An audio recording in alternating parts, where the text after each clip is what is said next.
Salut! Sunt Mircea și astăzi vom vorbi puțin despre fondul de urgență. În germană, Notgroschen. Este foarte important ca noi, atunci când suntem în Germania, să avem un fond de urgență la care să apelăm în caz de nevoie. Nevoie însemnând pierderea locului de muncă, o îmbolnăvire pe termen lung și nu putem lucra, evenimente financiare neplăcute, spre exemplu, se poate strica mașina, avem nevoie de o reparație mai mare. Fondul de urgență nu este indicat pentru cheltuielile curente, pentru concediu sau pentru altceva. El este pus acolo numai dacă se întâmplă ceva cu totul excepțional, neașteptat. Unde îl situăm acest fond de urgență? Noi realizăm planuri pe termen lung, pe termen mediu și pe termen scurt. Acest Notgroschen este pe termen scurt. Cum îl calculăm? Este foarte simplu, se recomandă să avem între 2 până la 3 salarii nete pe care să le punem deoparte și să nu avem acces foarte ușor la ele. Pot fi în diferite forme instrumente financiare, acest lucru le dezvoltăm în alte videouri. Ce este important să știm? Spre exemplu, dacă cineva câștigă 2000 de euro lunar, este recomandat ca persoana respectivă să aibă între 4 și 6000 de euro puse deoparte pentru momente neplăcute. Cu cât avem mai mulți bani puși deoparte, cu atât suntem asigurați mai bine. Un alt aspect care este iarăși important de luat în calcul, dacă suntem proprietari,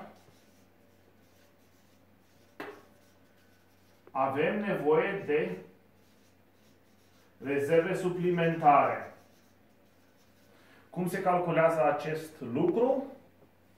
Dacă cineva deține o casă, cea mai simplă formulă, între 1 și 2 euro pe metru pătrat lunar trebuie puși deoparte. Asta înseamnă că dacă cineva are o casă și are 150 de metri pătrați, dacă este relativ nouă, sub 10 ani, atunci se recomandă să pună 150 de euro lunar într-un fond de urgență. Dacă această casă este relativ veche, se recomandă 300 de euro lunar să fie pus deoparte. Dacă suntem proprietari de apartament, atunci costurile sunt ceva mai mici, pentru că aceste apartamente, costurile generale se împart pe toată casa, pe mai multe apartamente. Dacă aveți un apartament care este mai mic, cu vârsta mai mică de 22 de ani, se recomandă 7 euro pe metru pătrat pe an. Dacă aveți casa între 22 și 32 de ani, se recomandă 9 euro de metru pătrat pe an. Iar dacă casa este mai veche de 32 de ani, se recomandă 11,5 euro pe metru pătrat pe an. Ca un rezumat, Notgroschen, dacă nu suntem proprietari, suntem chiriași, între 2 și 3 salarii nete, minim, cu cât mai mult, cu atât mai bine. Restul se poate investi pe termen mediu, pe termen lung.